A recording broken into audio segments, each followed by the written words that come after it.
Imagine this: your husband's been gone for weeks, the house echoes with silence, and you're drowning in loneliness. Then, a knock at the door. It's the neighbor, warm, kind, listening in ways your husband hasn't in years. One muffin, one conversation, and suddenly you're not so alone anymore. But what happens when that kindness starts feeling like something more? Stick with me. This story's about to pull your heart in two directions. Sarah sat by the window of her quiet suburban home in Seattle, staring out at the steady rain. Drops of water slid down the glass in thin silver lines, and the sky outside looked heavy and gray. She held a mug of coffee in her hands, though it had already gone cold. The house was silent, too silent. Every sound seemed to echo: the creak of the wooden floor, the hum of the refrigerator, even her own breath. Her husband Daniel had been gone for almost 3 weeks. His job as a financial consultant often took him to New York, but this time felt different. The trip was longer, the distance wider, and Sarah felt the weight of his absence more than ever. They had spoken on the phone a few times, but the calls were short, always in a rush. His voice tired, his words clipped. She wanted to tell him she missed him, but there was rarely time for more than a quick "I love you." Before he had to hang up, Sarah wasn't used to needing anyone. She had always been independent, the kind of woman who handled things on her own. But lately she had started to notice how empty her days felt. The mornings were too quiet, the evenings too long. She would sit in front of the television, flipping through channels without really watching anything, or walk from room to room with no purpose. The house seemed bigger without Daniel. Every corner reminded her of him, his jacket still hanging by the door, his favorite book half read on the nightstand, the coffee mug he always used sitting in the cupboard. Her friends told her to keep busy. "Go out, Sarah, join a class, volunteer, do something," they said. But she didn't want to fill her time with distractions. What she wanted was her husband, his laughter, the way he used to sit beside her on the couch and rest his hand on hers. She wanted to feel seen again. One evening, after another long day of silence, Sarah heard a knock at the door. She hesitated at first, wondering who it could be at this hour. When she opened the door, she found Michael standing there. He was their neighbor, a few years younger than Daniel, and someone they had known for a long time. He held a small plate covered with foil, and his smile was warm. "Hey, Sarah," he said. "I baked too many muffins. Thought you might like some." Sarah blinked, surprised by the simple kindness. She hadn't realized how much she needed company until that moment.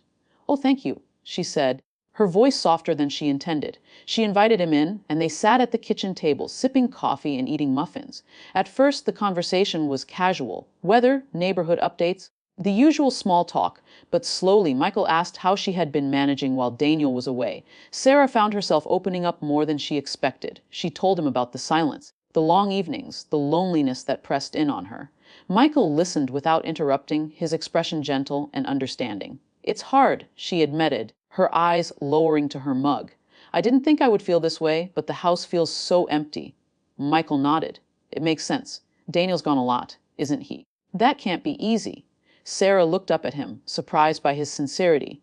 Most people brushed off her feelings with quick reassurances, but Michael wasn't dismissing her. He was really listening. She felt a warm spread in her chest, something she hadn't felt in weeks. The evening passed quickly. When Michael finally stood to leave, Sarah felt a pang of sadness. "Thank you for stopping by," she said softly. "Anytime," he replied with a small smile. "Don't hesitate if you need anything." When the door closed behind him, Sarah stood in the quiet again. But this time, the silence didn't feel as heavy. For the first time in weeks, she went to bed with a faint smile, thinking not of the loneliness, but of the simple comfort she had felt at the kitchen table. The next morning, she woke up with a new awareness. The sun peeked through the clouds, casting soft light into the room. She made herself coffee and sat at the table, looking at the empty plate where the muffins had been. Something about that evening stayed with her. Michael's presence had reminded her that she wasn't invisible, that someone still noticed when she spoke, still cared enough to listen. Days passed, and Sarah fell into her routine again. She cleaned the house, went for walks, and answered Daniel's quick calls with her usual patience. But deep down, she knew something had shifted. She found herself glancing toward Michael's house across the street when she watered her plants or stepped onto the porch. She didn't know why. Maybe it was curiosity. Maybe it was comfort, but his kindness lingered in her mind. One afternoon, as she was carrying groceries from her car, she heard a familiar voice call out, "Need some help?"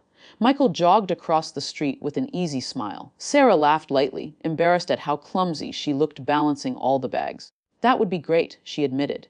Together, they carried the bags inside. As he set them down on the counter, Sarah felt that same warmth again. Simple, genuine human connection. It was nothing more than kindness, she told herself. Yet her heart, hungry for attention, clung to it. That night, as she sat alone with her thoughts, Sarah realized how deeply she missed feeling this way with Daniel. She wanted him to look at her the way Michael had, with real interest and care. She wanted him to ask how she was doing and actually listen to the answer. The rain returned, tapping gently against the window.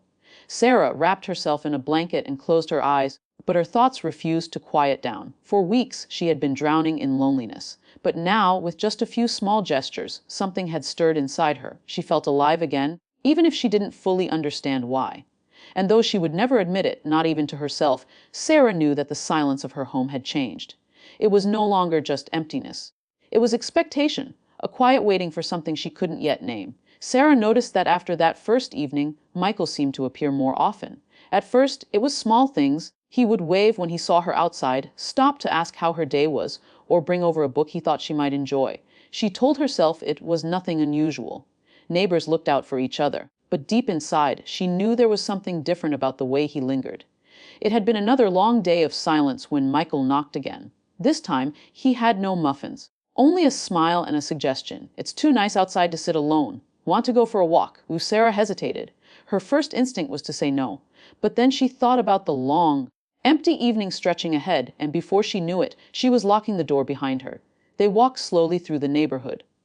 The air smelled of rain and pine trees, and the streets glistened under the soft glow of streetlights. Sarah felt strangely light, almost as if she had stepped out of the heaviness that had been pressing down on her for weeks.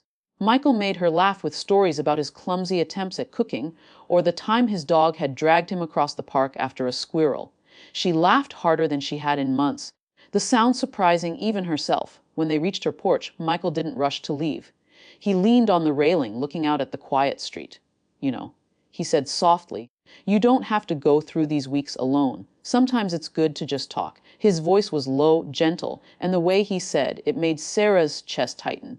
That night, she lay in bed replaying his words. She told herself it was harmless. He was just being kind, just offering friendship. But she couldn't ignore the way his presence filled the emptiness inside her. "Do you miss Daniel?"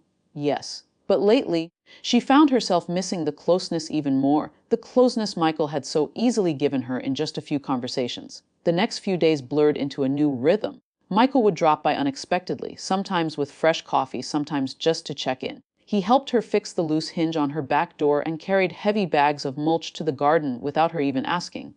Sarah found herself waiting for those moments. The sound of his knock made her heart beat faster, though she quickly pushed that thought away. One afternoon, Sarah was on her porch watering her flowers when Michael walked over. He handed her a book, an old paperback with worn pages. "Thought you might like this," he said. "It's one of my favorites." She smiled, touched by the small gesture. As their fingers brushed when she took the book, a strange warmth rushed through her, quick and unexpected. She pulled back, startled by her own reaction. Later that evening, Sarah curled up with the book. She couldn't concentrate on the story.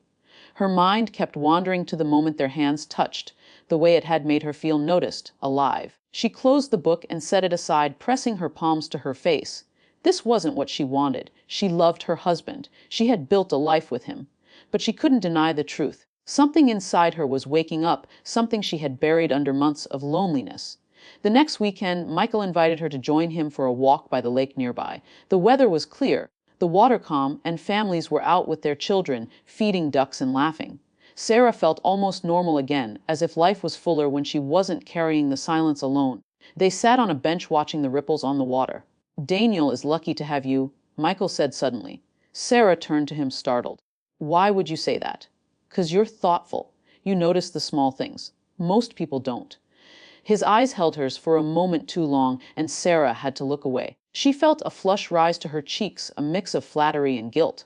They walked back quietly, both aware of the unspoken tension between them. When they reached her house, Michael paused on the steps. "Sarah," he said softly, "you deserve to feel cherished. Don't forget that."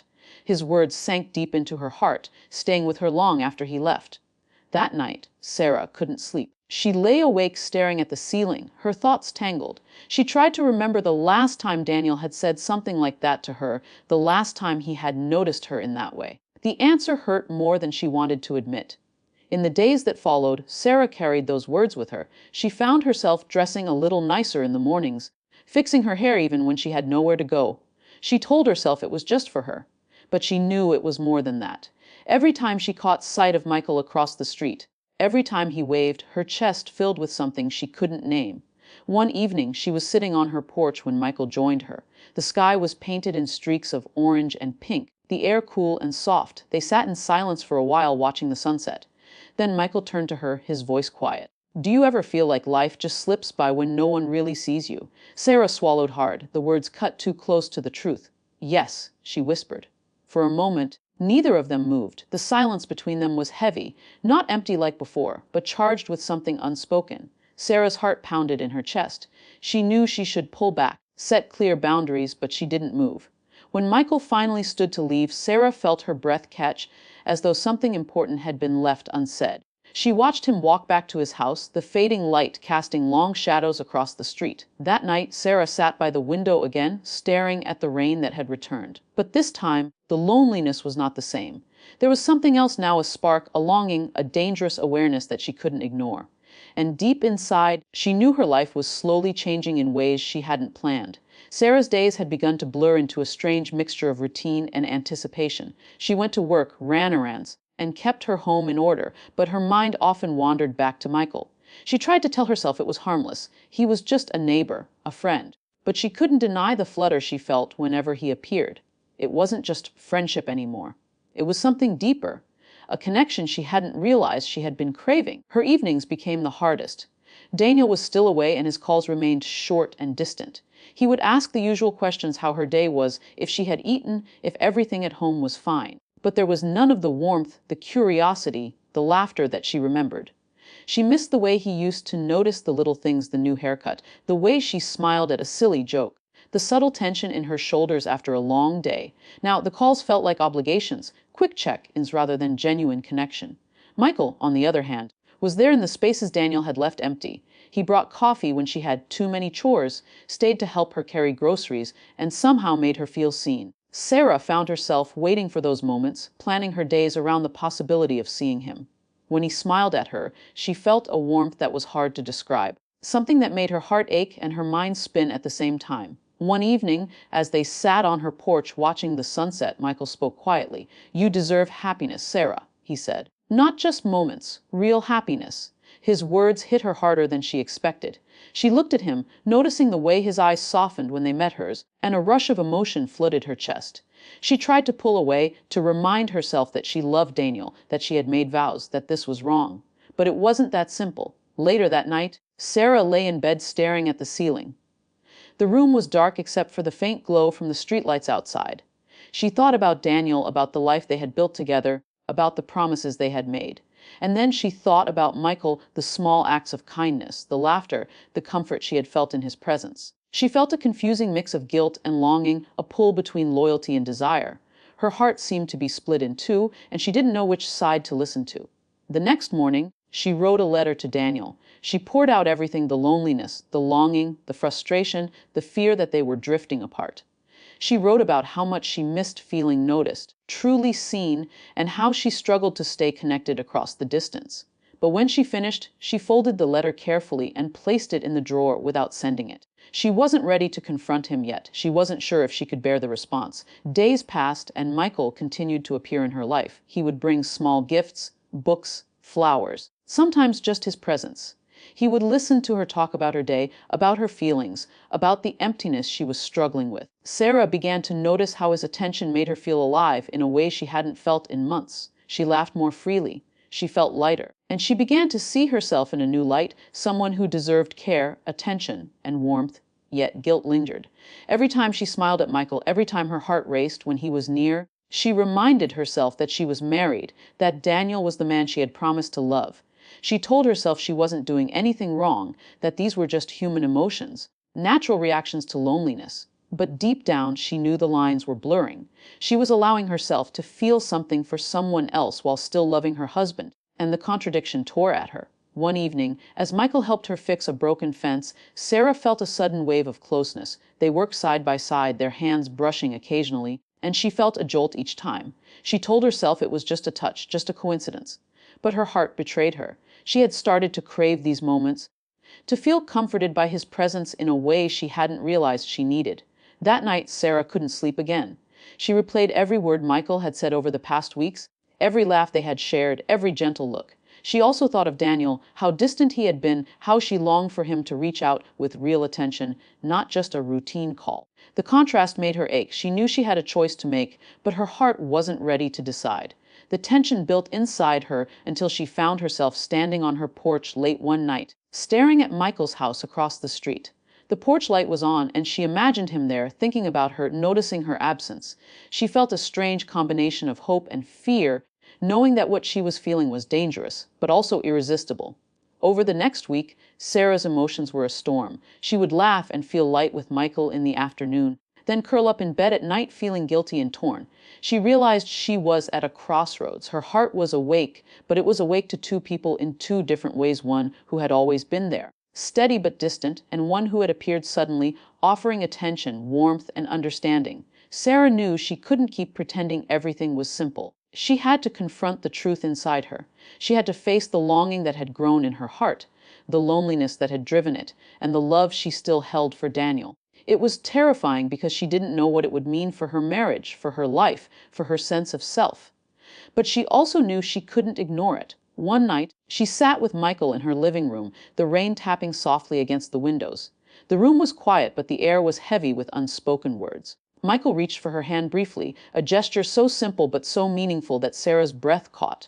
She pulled her hand back quickly, guilt rising like a wave. She could feel the tension, the electricity, the connection, but she also felt the weight of her choices. She realized that she had to make a decision soon. She couldn't live in this limbo forever, caught between loyalty and desire, between the life she had and the spark she had discovered. Her heart was telling her one thing, her mind another, and she was not sure which one she could follow without breaking herself or someone else completely. As the night deepened, Sarah made herself a promise. She would confront her feelings honestly. She would understand why she had been so drawn to Michael, why she had felt starved for attention and care, and she would figure out what she truly wanted, whether it was to rebuild the love with Daniel, to nurture a new connection, or something else entirely. The storm inside her didn't calm. But at least it became clear Sarah was no longer just lonely and lost. She was awake, aware, and facing a battle within herself that she could no longer ignore. And she knew that whatever came next, her life would never be quite the same. Daniel's return came on a cool Saturday evening. Sarah stood at the airport, her hands trembling as she waited by the arrival gates. People around her greeted loved ones with hugs and laughter, but Sarah's chest felt heavy. When Daniel finally appeared, pulling his suitcase behind him, her heart raced. Not with excitement, but with something far more complicated. He smiled when he saw her, and she forced a smile back. His arms wrapped around her in a familiar embrace, but she noticed how mechanical it felt, as if he was repeating an old gesture rather than living it. On the drive home, he talked about meetings, clients, and the city lights of New York. Sarah nodded, but her mind wandered. She had rehearsed what she might say, but now that he was here, the words stuck in her throat. The house no longer felt like the same home she had shared with Michael during the quiet weeks. As Daniel unpacked his things, Sarah stood by the window, her eyes drifting across the street. Michael's porch light glowed faintly in the distance. She wondered if he knew Daniel was back, if he was thinking about her. A pang of longing rushed through her, mixed with guilt so strong she had to grip the window frame. Later that night, Daniel finally slowed down. He sat beside her on the couch, his arm brushing hers. For the first time in weeks, he looked at her closely. "You seem quiet," he said, his voice softer than before. "Have you been okay?" The question almost broke her. She wanted to tell him everything, that she had felt invisible, that loneliness had wrapped around her like chains, that another man had stepped into the spaces he had left subtitle empty. But fear held her back. Instead, tears welled in her eyes, and she shook her head. "I missed you," she whispered. The days that followed were filled with awkwardness. Daniel tried to be attentive, asking more questions, helping with chores, even surprising her with flowers. But Sarah couldn't shake the feeling that something was broken. The gestures were nice, but they felt like bandages over wounds that ran deeper. She caught herself comparing him to Michael, wondering why Daniel's words lacked the tenderness Michael's always carried. One evening, as she cooked dinner, Daniel came up behind her and placed his hands on her shoulders. "Sarah," he said carefully, "I know things haven't been easy. I've been away too much. I don't want to lose what we have." His words startled her. For the first time, he sounded vulnerable, almost afraid. Sarah froze. She turned to face him, her heart pounding. This was the moment. She couldn't keep living with the weight of silence, hiding her feelings in the shadows. She took a deep breath and finally spoke. "Daniel, I need to tell you something." Here she told him about the loneliness, about how empty the house felt, about how she had struggled to get through each day without him. She confessed that she had leaned on Michael, that he had been there when she needed someone to listen. She didn't give details, didn't mention the looks, the sparks, the hand that had almost lingered too long, but she was honest about the emotions. Daniel's face tightened with pain.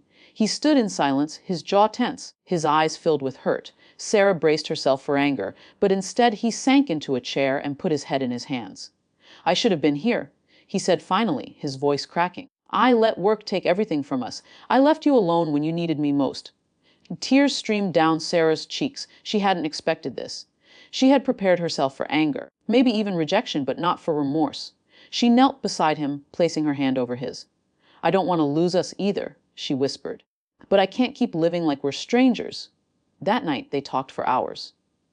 They spoke about the distance, about the silence, about the love that had slowly been fading without either of them noticing. Daniel promised to make changes, to put their marriage first, to fight for the connection they had lost. Sarah listened, her heart torn between hope and doubt. Could they really rebuild what had been broken? The next morning, Sarah stepped outside, the cool air brushing her skin. Across the street, Michael stood on his porch as if waiting. Their eyes met for a brief moment, and Sarah felt the weight of everything between them. He gave her a small, knowing smile, but she didn't move. She stayed rooted where she was, her hands trembling at her sides. She realized then that her heart had been searching not just for Michael, but for what he represented: kindness, warmth. She had mistaken the spark for love. But what she truly wanted was for her marriage to hold those things again. It was Daniel she had built a life with. Daniel she had shared dreams with. Daniel who still looked at her with hope in his eyes despite the pain. That evening, Sarah told Daniel she wanted to try again. She asked him to be patient, to help her trust again, to meet her halfway in rebuilding the love they once had. Daniel agreed, his voice steady, his eyes filled with determination. It wouldn't be easy, they both knew that. But for the first time in months, Sarah felt a fragile sense of possibility. As the weeks passed, Daniel kept his word, came home earlier from work, joined her for walks, and started paying attention to the details again. The way she smiled when she cooked, the book she left by her nightstand, the way she liked her coffee in the morning. Slowly, the gap between them began to close. Michael faded quietly into the background. He still waved when they crossed paths, still smiled politely, but he no longer lingered. Sarah felt the ache of his absence, but she also felt lighter knowing she had made her choice. She had chosen not just loyalty, but love, the messy, imperfect, hard-fought love she shared with Daniel. One evening, she and Daniel sat on the porch watching the sunset. He reached for her hand. "We'll get through this," he said softly. Sarah squeezed his hand back, her eyes on the fading colors of the sky. In that moment, she knew the truth. The spark she had felt with Michael had awakened her. But it was Daniel's steady flame she wanted to keep alive. And though the road ahead would be hard, she was ready to walk it with him.